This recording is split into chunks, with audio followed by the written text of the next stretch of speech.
Assalamualaikum warahmatullahi wabarakatuh. Alhamdulillahirrahmanirrahim. Wassalatu wassalamu ala asyrafil anbiya wal mursalin wa ala alihi wa sahbihi wa man da'a bi da'watihi wa istara ala nahjihi ila yaumiddin. Amma ba'du, fa yaqulu subhanahu wa ta'ala fi muhkamit tanzilih: ya ayyuhalladzina amanu taqullaha wa qulu qawlan sadida yuslih lakum a'malakum wa yaghfir lakum dhunubakum wa may yuti'illaha wa rasulahu faqad faza fawzan 'azima. Para jamaah sekalian, alhamdulillah kita bersyukur kepada Allah yang kembali berkenan berikan kita kemudahan untuk bisa bertemu dalam majlis ilmu yang mulia ini. Mudah-mudahan Allah berkenan untuk meridhoi dan mudah-mudahan berkenan untuk mencatat upaya kita ini sebagai bagian dari ibadah kita yang mudah-mudahan nantinya bisa menambah beratnya timbangan kebaikan kita, insyaallah. Allahumma amin. Bapak-Ibu sekalian, di antara ibadah yang Allah tetapkan untuk kita lakukan sebagai bukti kebenaran kita adalah puasa, yang kewajibannya Allah tetapkan pada tahun 2 Hijrah. Ya, puasa sebagai ibadah fisik, ibadah yang pahalanya sangat istimewa, bahkan tidak tertandingi oleh ibadah apa saja. Ada sebuah hadis riwayat Nasa'i, ada sahabat Abu Hamah mengatakan kepada Nabi, ya Rasulullah, murni bi amrin yanfa'uni bihillah. Ya Nabi, perintahkan aku untuk melakukan satu amalan yang dengannya aku dapat manfaat banyak. Maka Nabi berpesan, alaika bisawmi fa innahu la masalahu. Berpuasalah, karena puasa ibadah yang tidak ada tandingnya pahalanya. Karena dalam hadis qudsi riwayat Muslim, Nabi mengatakan, kullu amali ibni adama yudha'af.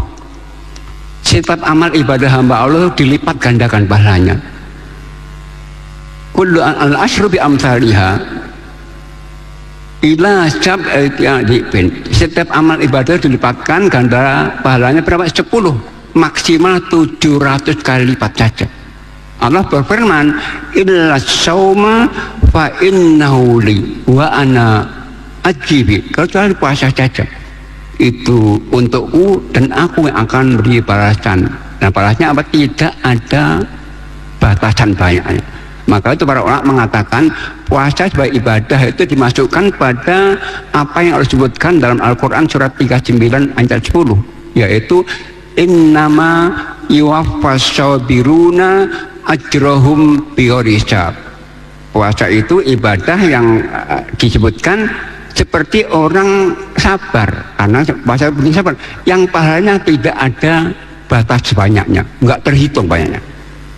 Maka itu kalau kita perhatikan hadis-hadis tentang pada puasa banyak sekali, dan itu bukan puasa wajib, bukan puasa Ramadan, puasa sunnah. Nabi mengatakan tentang puasa ini, fitnatur rajuli fi nafsihi wa malihi wa jarihi tukaffiru sadaqah wassaum. Kesalahan seseorang dalam diri sendiri, dalam mengelola hartanya, dalam rumah tangganya, itu dihapus dosanya dengan sedekah dan puasa. Maka puasa itu kata Nabi dan hadis Bukhari Muslim, dijamin pelakunya akan dapat 2 kebahagiaan. Lisyaimi farhatan. Apa itu kebahagiaan? Ketika dia berbuka dan ketika ketemu Allah nanti, inna liqa'i. Kenapa? Balasnya tidak ada tandingannya. Namun puasa yang demikian pahalanya besar itu, tentunya kalau puasa kita puasa yang benar. Dan puasa yang benar itu adalah puasa yang sesuai tuntunan Nabi. Yang kau boleh saya gambarkan yaitu puasa yang total, bukan puasa yang parsial. Artinya puasa itu bukan hanya menahan diri untuk tidak makan, tidak minum saja. Tapi puasa itu harus dengan menahan semua syahwat anggota badan. Ya, syahwat lisan kita, syahwat perut kita utamanya, syahwat tangan, semua syahwat. Sebab orang puasa kalau hanya sekedar tidak makan, tidak minum, tapi lisannya nggak tertahan syahwatnya, nggak berbahan. Maka Bahkan dia mengatakan, man lam yada qaula zur wal amala bihi wal jahla falaysa lillahi hajatun min ayyada ta'amah wa syaraba. Orang puasa tetapi tidak mampu menahan syahwat lisannya, masih berdusta, bersaksi palsu, maka Allah nggak menghiraukan kok puasanya. Maka itu Nabi kalau puasa pesannya begini, hadisnya Bukhari Muslim ini, wa idza kana yaumu sami ahadum, kalau kalian sedang puasa, kata Nabi, fala yarfuth, jangan pernah berlaku kotor, wala yashab, jangan pernah membuat gaduh, wa insya bawahadun, kalau ada yang mencacinya, au qatalahu, atau mengajaknya bertekek, hendaknya dia mengatakan, ini aku sedang puasa ini, artinya dengan puasa tidak mau berkata kotor, nggak mau membuat gaduh, nggak mau mencaci, berkelahi, cuma akan merusak puasa. Karena itu kalau puasa kita ingin dapatkan pahala istimewa, pastikan kita mampu menahan semua syahwat anggota badan kita ini. Itu puasa yang benar. Nah, puasa itu kalau dilihat dari aspek hukumnya ada 4 macam puasa. Pertama, puasa yang hukumnya wajib, sehingga kalau orang meninggalkan dosa ada konsekuensinya, mungkin bisa mengqadha, bisa mendapat fidyah. Nah, puasa wajib itu ada 3 macam. Pertama, puasa yang wajibnya karena waktu, itu datangnya bulan Ramadan. Allah sampaikan lewat Quran surat yang kedua 186, Syahrul Ramadan alladzi unzila fil Qur'an hudan linnasi wa bayyinatin minal huda wal furqan faman syahida minkum syahra falyasum. Bulan Ramadan itu bulan yang turunkan Al-Qur'an sebagai petunjuk bagi manusia dan sebagai penjelas dan sebagai pembeda. Siapapun menjumpai bulan Ramadan maka wajib untuk puasa, itu karena waktu. Maka orang Ramadan nggak puasa nggak alasan dosa, karena wajib maka ada konsekuensinya kalau nggak puasa. Itu yang pertama. Yang kedua, puasa wajib yaitu puasa yang disebut puasa kafaroh, puasa karena kita melanggar sesuatu. Contohnya seorang bersumpah tapi mengingkari sumpahnya, seorang bernadar menjadi wajib diingkari nadarnya karena denda. Termasuk orang ke puasa Ramadan karena hubungan sama istri sehari kena denda. Di antara kafaroh, kafarnya biasa puasa bisa 3 hari, bahkan kalau berhubungan sama istri yang Ramadan puasanya 2 bulan berturut-turut, wajib baginya. Yang ketiga, puasa yaitu puasa yang wajib karena kita mewajibkan, yaitu puasa nazar. Misalnya aku bernazar kepada Allah untuk puasa setiap bulan 3 hari, itu sunnah karena nazar menjadi wajib. Nah, nazar itu kali-kali dengan perbuatan Allah jadi makruh, nggak. Contohnya, ya Allah, kalau Allah sembuhkan penyakitku, aku bernazar untuk puasa Daud, menjadi wajib itu. Dan ini tidak disunahkan, loh ya. Artinya kalau kita sampaikan gak sunnah, tapi kalau diucapkan nazar menjadi wajib melaksanakan. Itu puasa wajib. Yang kedua, puasa sunnah. Sunnah juga perintah ya, beda dengan wajib. Jadi sunnah itu perintah, cuman ketika nggak kerjakan nggak dosa, cuman akan kehilangan banyak fadilah, yang itu rugi. Apa itu banyak? Yang puasa sunnah yang paling istimewa, paling baik puasa Daud. Kata Nabi, sum yauman wa aftir yauman wa dzalika syamu Daud wa dzalika afdalus syam. Puasa 1 hari dan enggak puasa hari berikutnya, itu puasa Daud, itu sebaik-baik puasa, enggak ada lebih baik dari itu. Maka kedatangan sahabat Abdullah bin Umar bin Amr bin As pernah minta nasihat kepada Nabi untuk puasa, maka ketika diperintahkan puasa Daud, ya Nabi, aku bisa lebih dari itu. Kata Nabi, enggak ada lebih baik itu paling baik. Yang kedua, puasa hari Senin dan Kamis. Hari Senin dan Kamis itu hari istimewa ya. Pertama, di 2 hari ini Allah angkat amal-amal hambanya kepada Allah. Dan malaikat itu mengangkat, melaporkan kepada Allah sama amalnya. Maka Nabi ketika tanya, kenapa puasa? Aku suka saat amalku dilaporkan aku sedang puasa. Yang kedua, setiap Senin Kemis itu pintu-pintu surga dibuka dan diampuni semua hamba Allah kecuali 2 saja, yang syirik dan yang masih berselisih dengan saudaranya, yang hati. Maka ini sunnah puasa Senin dan Kamis. Yang ketiga, puasa 3 hari setiap bulan. Yang pesan Nabi jangan sampai ditinggalkan sampai mati. Abu Hurairah mengatakan, awsani khalili Rasulullah bitalasin la ada'uhunna ta'amud.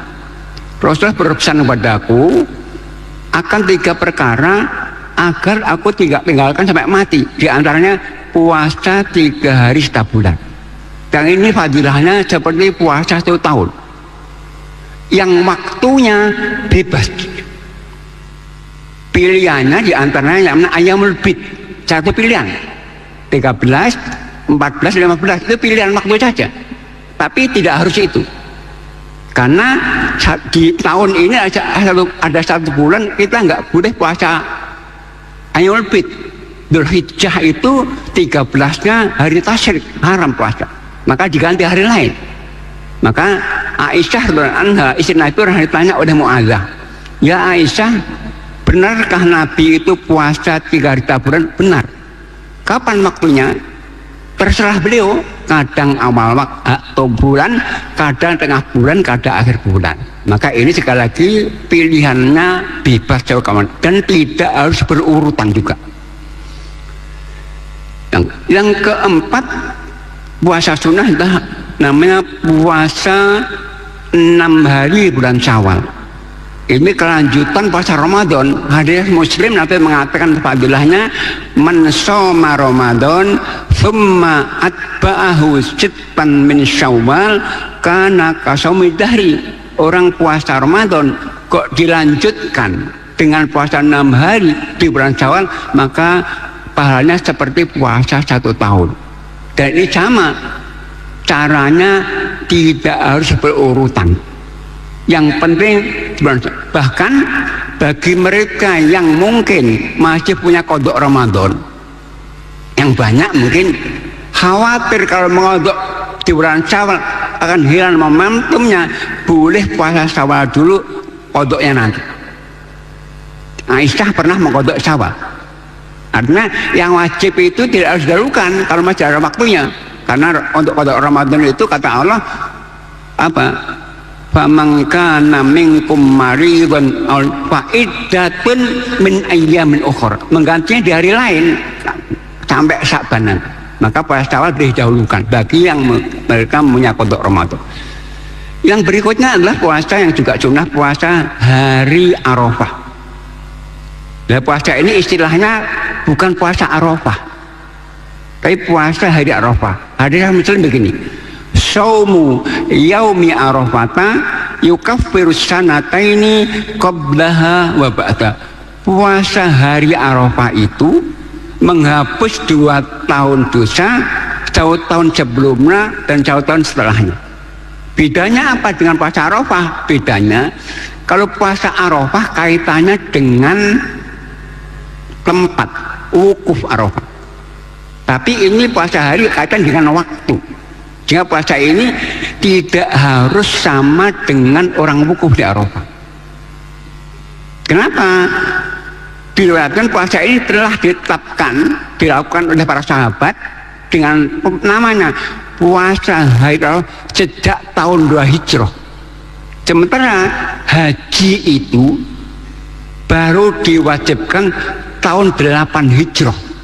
Sehingga para sahabat itu telah puasa hari Arafah baru mengenal wukuf, nggak ada kaitannya.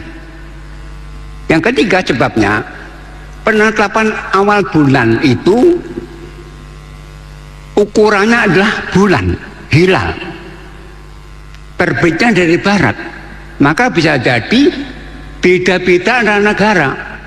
Bisa jadi di negara lebih barat dari Saudi, awal bulan Dzulhijjahnya mendahului Saudi. Maka ketika di Saudi tanggal 9 Dzulhijjah, waktu wukuf mereka sudah tanggal 10. Nah, kalau puasanya harus ikut wukuf, maka mereka harus puasa hari raya Idul Fitri, dan itu haram. Maka puasa ini adalah puasa tanggal 9 sesuai negara masing-masing. Nah, berikutnya adalah puasa namanya Tasu'a dan puasa Asyura tanggal 10 Muharram. Dan ini menghapus dosa 1 tahun setelahnya. Nah, namun begini, ketika Nabi dan para sahabatnya puasa Asyura tanggal 10 Muharram, ternyata orang-orang Yahudi di Madinah juga puasa. Maka ditanya, kenapa mereka puasa tanggal 10 itu? Maka orang Yahudi menjawab, karena hari ini 10 Allah menyelamatkan Musa dari kejaran Fir'aun, maka kami puasa untuk itu. Maka Nabi mengatakan, lain bagitu ila qabilin la asumana tasya.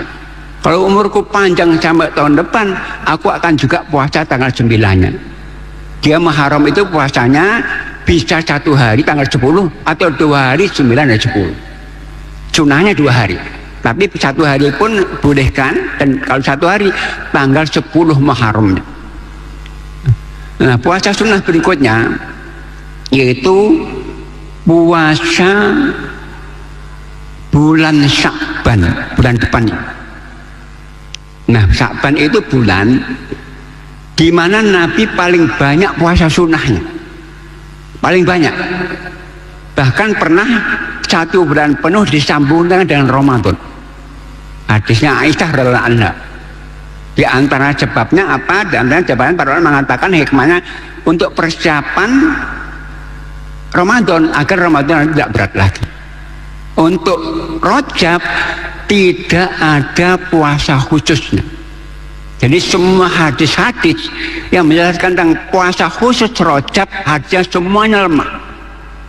Rajab memang bulan mulia, salah satu dari 4 bulan mulia. Semua kebaikan baik, tapi tidak ada ibadah khusus Rajab. Silahkan perbanyak puasa mutlak, puasa negam silahkan, tapi nggak ada puasa khusus Rajab, nggak ada. Semua hadisnya lemah. Itu untuk Rajab. Nah, puasa berikutnya yang tidak sunnah adalah puasa mutlak. Artinya begini, ketika seorang muslim suatu saat malam hari nggak niat puasa, tiba-tiba di pagi hari setelah subuh niat puasa, boleh. Nabi biasa gitu. Nabi suatu saat pernah datang ke istrinya Aisyah pagi-pagi dari masjid. Ya Aisyah, apakah ada yang kita bisa pakai sarapan pagi hari? Itu 2 siang itu, duha. Jawab, tidak ada. Kalau begitu kita puasa. Jadi puasa ini boleh niatnya setelah subuh. Kalau sunnah, kalau kita ingin, yang penting belum makan minum waktu setelah subuh. Itu baca semacam mutlak, itu bahasa sunnah. Suara Muslim. Nah, berikutnya ada puasa hukumnya haram. Haram puasa tapi haram. Pertama, puasa sunnahnya seorang wanita, seorang istri tanpa izin suaminya, sementara suaminya bersamanya. Kata Nabi, la yahillu limra'atin antasuma wa yawjuha hadirun illa bi'idnih. Haram bagi seorang wanita puasa sunnah sementara suaminya bersama tanpa izinnya. Sehingga kalau wanita itu puasa sunnah, suami mengatakan batalkan, wajib dibatalkan. Yang kedua adalah puasa hari tasyrik, tanggal 11, tanggal 13, tanggal 11, 12, 13 ya, ya benar, tanggal 11, 12, 13 itu hari tasyrik, haram untuk puasa. Itu haram untuk puasa. Kenapa haram? Nabi mengatakan ayyamu aklin wa syurbi. Ini hari-hari makan minum, maka haram puasa. Nah, berikutnya puasa haram yaitu puasa Id, baik Idul Fitri, Idul Adha, haram untuk puasa. Nah, puasa haram berikutnya adalah puasa seorang wanita yang sedang haid dan nifas. Jadi begini, ibadah itu dengan dua cara. Pertama melaksanakan perintah, kedua meninggalkan larangan. Maka seorang wanita haid nifas dilarang puasa, ibadahnya nggak puasa, kalau puasa maksiat. Maka seorang wanita yang saat Ramadan haid itu berpotensi dapat dua pahala. Saat puasa nggak puasa, ibadah karena meninggalkan larangan. Saat mengkodok nanti puasa lagi, perintah, dapat pahala dua. Itu puasa wanita yang haid ya, kodok setelah Ramadan nanti. Nah, puasa hukumnya haram ya, ada puasa bid'ah, puasa yang nggak ada tuntunannya, seperti puasa weton, puasa kelahiran, puasa tadi, puasa Rajab, nggak boleh, kan nggak ada tuntunannya. Karena mengatakan man amila amalan laisa amruna fahuwa raddun. Siapapun beramal ibadah dan tidak ada tuntunannya, dia dosa, tertolak dia. Itu puasa hukumnya haram. Nah, puasa berikutnya adalah puasa hukumnya makruh. Puasa makruh artinya terlarang tapi nggak sampai dosa, cuman terlarang nggak, maka makruh artinya tidak sukai, nggak, Allah nggak suka. Apa itu? Pertama adalah puasa namanya puasa wisol, yaitu menggabungkan 2 hari puasa tanpa buka. Itu nggak boleh. Iya, wisol. Cuman Nabi pernah puasa wisol. Maka sahabat bertanya, ya Nabi, Anda melarang kami wisol, tapi Anda melakukan. Maka Nabi menjawab, lastu ka'ahadin minkum. Aku bukan seperti kalian. Meskipun aku nggak wisol, tapi Allah memberikan makan, beri minum aku. Itu pertama. Yang kedua, puasa makruh adalah puasa dahar, puasa tahun penuh, meskipun kuat. Puasa terbaik puasa Daud, maka lebih itu nggak boleh. Maka puasa dahar itu nggak boleh, puasa tahunan nggak boleh. Itu puasa hukumnya adalah makruh. Yang ketiga, mengkhususkan hari Jumat untuk puasa, nggak boleh. Untuk menghormati kemuliaan hari, nggak boleh. Kecuali kalau hari itu tepat waktu puasa, mungkin pas hari Arafah, apa-apa, atau mengkodok yang waktunya itu aja boleh. Tapi kalau mengkhususkan, maka itu dilarang dan itu hukumnya makruh. Baik teman sekalian, nah, untuk puasa ini ada aturannya ya. Pertama, keabsahan puasa itu, keabsahannya ditentukan oleh 2 hal. Ini mengikat. Pertama adalah niat. Niat itu ada ketetapan hati untuk melaksanakan perintah Allah agar dapat ridhonya. Jadi bukan ucapan. Ucapan itu ada penegas di hati. Maka orang itu niatnya hati berbeda ucapan, yang benar hatinya. Nah, bedanya kalau puasa wajib, puasa Ramadan, puasa kafaroh, nadar, niatnya harus di malam hari sebelum subuh. Nabi mengatakan, man lam yubayyiti siyam fala shauma lahu. Orang belum niat di malam hari nggak sah puasa. Tapi untuk puasa sunnah boleh di siang hari. Yang penting belum makan minum sejak subuh, boleh. Maka kita misalnya hari Senin ini tadi malam belum niat, tiba-tiba pada saat subuh, puasa Senin, boleh. Itu pertama, niat. Nah, untuk Ramadan biasanya kesalahan niat Ramadan itu di hari pertama.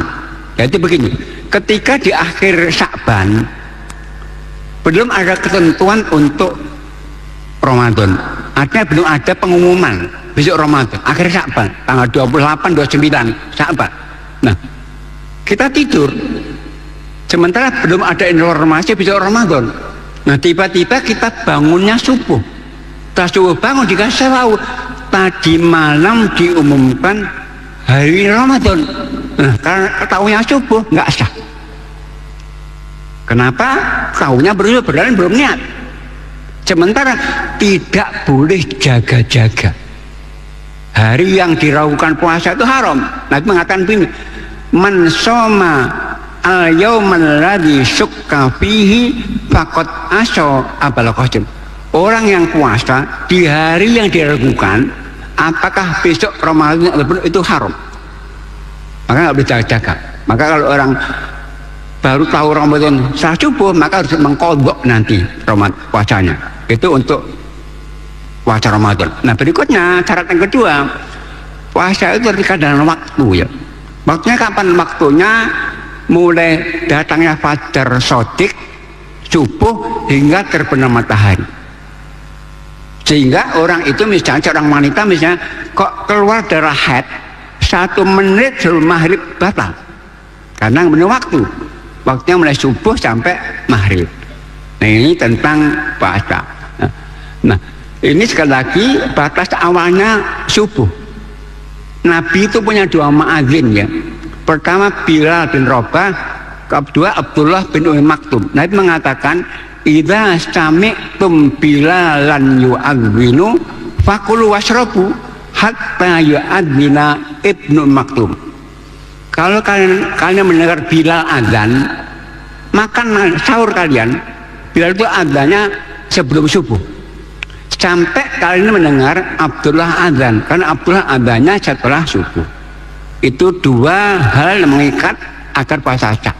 Nah, namun kesempurnaan puasa itu kalau kita kerjakan dengan sunnah-sunnah puasa. Ketentuannya 2, sunnahnya banyak.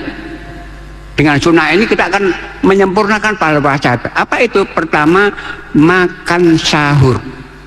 Puasa Nabi, tasaharu fa inna fis sahuri barokatan. Makan sahur kalian karena ini penuh barokah. Artinya orang nggak makan sahur berarti akan potensi banyak kehilangan barokahnya. Nah sahur itu adalah aktivitas makan minum. Waktunya namanya waktu sahar di akhir malam. Sehingga apa?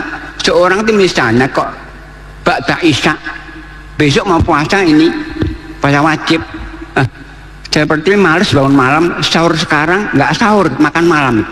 Nah sahur itu waktunya di akhir malam, yaitu setelah lewat tengah malam itu boleh sahur. Itu pertama. Yang kedua, sunnah puasa itu adalah mempercepat buka, istilahnya takjil. Hadisnya Bukhari begini, la yazalun nasu bi khairin ma'ajjal fitra. Manusia itu akan senantiasa terjaga dalam kebaikannya selama mau menyegerakan buka. Sehingga apa? Waktu datang langsung bismillah makan atau minum. Maka muadzin pun mestinya sebelum adzan itu minum dulu untuk membatal puasa agar dapat fadilah puasanya, untuk memastikan banyak kebaikan yang diterima. Itu sunnah yang kedua. Sunnah yang ketiga yaitu memperbanyak doa saat puasa. Jadi orang puasa itu doanya sangat mustajab sekali, seperti orang musafir. Kata Nabi, lis-shaimi da'watun mustajab yad'u.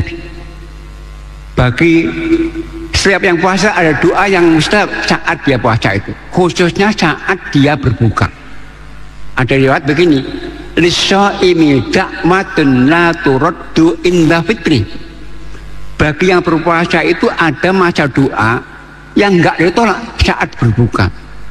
Doanya apa? Bebas doanya. Cuman ada doa sunnah. Doa sunnahnya itu adalah wahabal ghama'u wabtallatil uruku wa sabatal ajru insyaallah. Telah hilang rasa haus, telah basah kerongkongan, dan telah pahala oleh Allah. Nah untuk itu doa ini dibacanya setelah buka, karena memakai kata kerja masa lalu past tense, mazid, telah hilang rasa, maka dibaca setelah buka. Sebelum buka baca apa? Banyak bismillah, bismillah, makan baru doa. Nah tetapi kalau tambah doa lain silahkan, ini waktu-waktu mustajab doa. Itu sunnah yang ketiga. Sunnah yang keempat adalah memberikan buka kepada yang berpuasa. Ini fadilnya besar sekali. Nabi mengatakan man fattara shaiman, Kana lahu mithlu ajrihi min ghairi ayyangqusa min ajri syai'un. Seorang yang memberikan buka kepada yang berpuasa akan mendapatkan pahala puasa seperti pahala yang terima oleh berbuka itu, tanpa mengalami pahala sekaligus. Artinya apa? Kalau kita sedang puasa hari itu, berikan buka satu orang saja, berarti hari itu kita dapat 2 pahala puasa.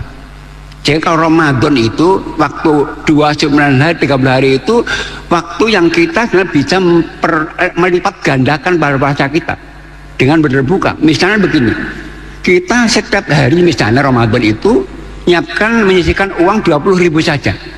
Kita belikan 1 kotak air mineral yang gelas nyampe 8 itu, kita taruh ke masjid. Hari itu kita dapat pahala puasa 1/48 meskipun tidak diminum. Kenapa? Karena pahalanya menyertai niat. Nabi mengatakan hadis Bukhari Muslim, innamal a'malu binniyat wa innama likulli imri'in ma nawa. Amal itu tergantung niatnya, dan setiap niat dapat pahala sesuai niat itu. Maka kalau kita memberikan niat, memberikan buka puasa, kita antarkan langsung dapat pahala puasa hari itu. Kalau 1 bulan bisa kita lipatkan, kita hitung banyak sekali. Itu kesempatan untuk memperbanyak pahala saat kita puasa. Dengan memberikan buka, maka berlipat-lipat pahala puasa kita. Itu sunah-sunah puasa. Nah berikutnya, yang membatalkan puasa, yang disepakati ulama ada 5. Sepakati. Pertama, makan dan minum dengan sengaja. Yang tidak sengaja itu kata Nabi itu rezeki. Hadisnya riwayat Bukhari, Muslim, Abu Dawud. Hadisnya begini, man nasya wa shaimun fa akala asyariba fa yutimma saumahu fa innama at'amahu Allah wasako. Kata Nabi, siapa yang lupa saat puasa kok makan minum, ingat teruskan puasanya. Kenapa? Allah sengaja memberikan makan, memberikan minum dia. Itu pertama. Yang sengaja saja, yang nggak sengaja itu bukan membatalkan, bahkan rezeki.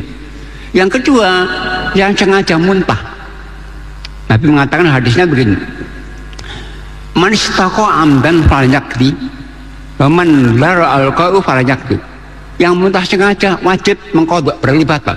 Tapi yang nggak sengaja itu nggak batal. Sengaja misalnya kita nggak enak, kita masukkan jari kita untuk mual, itu sengaja. Tapi yang nggak sengaja misalnya kita mual muntah, nggak batal. Yang ketiga, yang dengan sengaja mengeluarkan sperma dengan masturbasi, onani, yang aja batal dan dosa sekaligus. Tapi yang nggak sengaja mimpi siang hari Ramadan kok keluar sperma, maka nggak batal. Nah, yang keempat adalah wanita yang mengeluarkan darah haid dan nifas, otomatis batal meskipun 1 menit sebelum maghrib. Dan yang kelima adalah berhubungan suami istri di siang hari Ramadan. Nah, masing-masing yang nggak puasa ini, khususnya yang wajib, ada konsekuensinya. Puasa nazar, apa Ramadan, kalau nggak puasa ada konsekuensinya, tergantung alasannya. Kalau dia nggak puasa karena haid dan nifas, wajib mengqadha, nggak boleh fidyah. Masa orang yang melahirkan di awal Ramadan itu bisa nifasnya lama, 1 bulan bisa nifas, wajib mengqadha, nggak boleh fidyah. Itu haid dan nifas qadha. Kedua, ada 4 orang ini yang apabila puasa wajib mengqadha juga. Siapa itu? Pertama, yang sakit, yang dengannya berat puasa, yang sakitnya jenis penyakit yang masih ada harapan sembuh, wajib mengqadha. Yang kedua, yang safar, bepergian, meskipun naik pesawat boleh nggak puasa, tapi wajib mengqadha. Kedua orang ini harus sebutkan 2 kali. Surah Al-Baqarah 184 dan 185. Allah katakan dalam surah Al-184-nya, "Faman kana minkum maridun aw ala safarin fa iddatun min ayyamin ukhra." Kalau di antara kalian ada yang sakit atau safar nggak puasa, wajib mengqadha di hari lain dengan jumlah yang sama. Yang ketiga yang juga wajib untuk mengqadha, ini menurut Abu Hanifah, yang menyusui dan yang hamil. Itu menurut Abu Hanifah wajib untuk mengqadha karena kiasnya dengan sakit. Nanti nggak sakit lagi, nggak hamil lagi. Yang keempat yaitu yang wajib juga mengqadha adalah yang berat untuk puasa Ramadan, tapi ada alternatif kerja lain setelah Ramadan. Jadi pekerja berat di Ramadan, misalnya di Ramadan ada tugas di lapangan berat sekali, panas, boleh nggak puasa. Tapi ketika nanti setelah Ramadan dia kembali ke kantornya, wajib untuk mengqadhanya. Ini 4 orang wajib mengqadha. Ada 4 orang lagi yang kewajibannya fidyah saja. Siapa itu? Pertama, yang sakit tapi jenis penyakitnya penyakit yang kronis, yang akut, yang nggak ada sembuh, maka wajib untuk fidyah, nggak wajib mengqadha. Yang kedua, yang lanjut usia, yang dengan usianya berat puasa, maka wajib untuk fidyah saja. Ada sahabat namanya Anas bin Malik, beliau saat sepuh 90 tahun lebih nggak puasa, tapi wajib mengqadha. Qadha terus ya. Udah fidyah terus. Nah, fidyahnya itu berupa makanan pokok. Nah, fidyah ini bentuknya makanan pokok kepada orang miskin. Nah, yang ketiga yang juga fidyah yaitu menurut 2 sahabat nih, Abdullah bin Umar, Abdullah bin Abbas, wanita hamil menyusui itu hanya wajib untuk fidyah saja ketika puasa.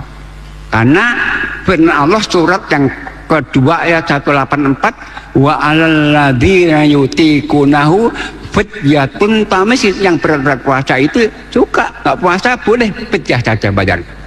Dan yang keempat adalah yang wajib fidyah pekerja berat tapi memang nggak ada alternatif kerja lain.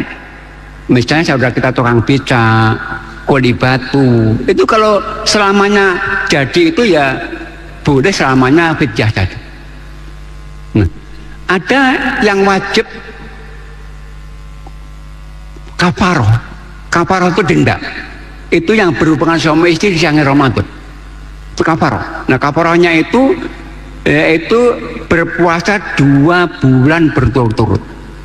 Kalau nggak mampu, baru boleh diganti dengan memberikan makan kepada 10 orang miskin. 60 orang miskin. Jadi seorang berhubungan sama istrinya Ramadan itu kalau nggak mampu puasa 2 bulan berturut, memberikan makan kepada 60 orang miskin. Tapi para ulama mengatakan yang wajib hanya suami saja, wanitanya wajib mengqadha saja. Nah, ada juga yang wajib mengqadha dan sekaligus wajib taubat yang sengaja membatalkan puasa tanpa udzur. Ada temannya nggak puasa ikut buka aja, itu dosa besar tentunya, wajib taubat dan wajib mengqadha sekaligus.